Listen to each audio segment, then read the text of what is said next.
I knew I was playing with fire. But after years trapped in a quiet, emotionally frozen marriage, even danger can start to feel like the only thing that's alive. Like most stories of ruin, it started small. Or at least, that's what I told myself. It began with a coffee run, just a way to escape the tension of a brutal meeting. That's when I met Elijah, the new marketing manager. He was charismatic, younger, and carried just enough mischief in his smile to make me forget I had a husband waiting for me at home. Not that Bryce really waited. He lived in the same house, yes, but not the same world. We were more like distant roommates than partners.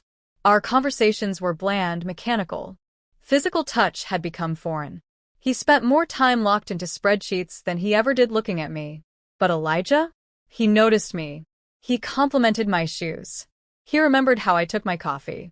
He asked questions like he genuinely cared about the answers. At first, it felt innocent, harmless even. Just a little thrill to break up the monotony. A lunch here. A drink there. Then a hotel room. Then another. And another. I became a master of deception. Too good at it. Late meeting. I'd mumble, touching up my lipstick in the car mirror. Traffic was insane, I'd say, while slipping quietly into bed past midnight. Bryce never questioned a thing. He barely looked up from his laptop when I walked in. That made it easier. The guilt? Manageable. The excitement? Addictive. I remember one night so vividly, standing in front of the bathroom mirror with a smirk curling my lips.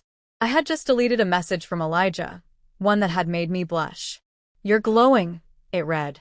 I tilted my head, looked myself in the eye, and whispered to my reflection, "You're getting away with it." I believed that. Completely. Until the night I came home and my key didn't fit the lock. At first, I thought I had made a mistake. I jiggled the key. Tried again. A slow, rising panic began to creep into my chest. I knocked. Rang the doorbell. Nothing. Then my phone buzzed. A message from Bryce.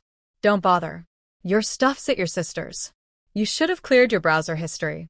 My stomach dropped so fast I thought I might vomit right there on the porch. I stood frozen for 10 full minutes before walking back to my car. Numb. Hollow. I didn't cry. I couldn't. I drove straight to my sister's house, and sure enough, my bags were sitting there, perfectly packed, lined up beside her front door like I'd been evicted by a ghost. She opened the door wearing a mix of pity and restrained frustration. "He called me yesterday," she said. "Told me he found out everything." I didn't ask how. I just sat on her couch and stared blankly at the wall, my entire body buzzing with disbelief. I had been careful, hadn't I? The next day, Bryce sent me an email.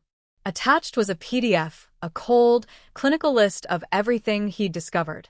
Screenshots of texts I thought I had deleted. A call log of all the late-night conversations. A photo. God, a photo of me kissing Elijah outside that hotel, taken from a distance. He had hired a private investigator. Weeks ago. The changed locks weren't the beginning. They were the ending. I called him once. Just once. He didn't pick up. Instead, another message. "You treated our marriage like a game." I just played my final move. I didn't know what stung more, being exposed, or realizing that he had actually cared. In the days that followed, shame devoured me.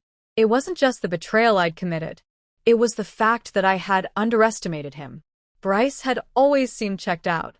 Passive. Cold. But maybe he wasn't Maybe he had been trying, quietly, patiently. I saw it now in hindsight. The way he suggested date nights, and I brushed them off. The time he bought me a necklace, and I barely acknowledged it. I'd mistaken his silence for indifference. But maybe it had been exhaustion. Maybe it was pain I had never bothered to see. And now he was gone for good. Elijah tried to comfort me, but the magic had vanished. The illusion shattered. I sat across from him one night at dinner, appetite gone, and thought to myself, what did I throw away my marriage for? Because Elijah wasn't the one who brought me soup when I had the flu. He wasn't the one who held me as I sobbed when my mother died. He hadn't built a life with me. He was a distraction. A costly one. A week later, divorce papers arrived. Bryce didn't ask for the house, didn't want spousal support. All he wanted was peace, a clean break. That was the part that broke me. He didn't even want to fight. That's when I cried. Truly cried. And for the first time, I whispered aloud, I deserved this. The irony was cruel. I had believed I was in control. So sure I had the upper hand.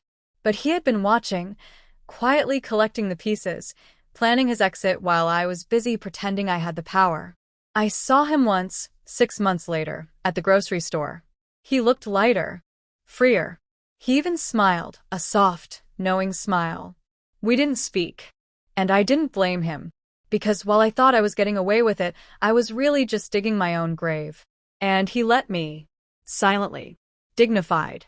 With more grace than I ever showed him. When that lock clicked behind me for the last time, it wasn't just a door closing. It was the end of a story I had written in lies. And he was the only one wise enough to end it with a period.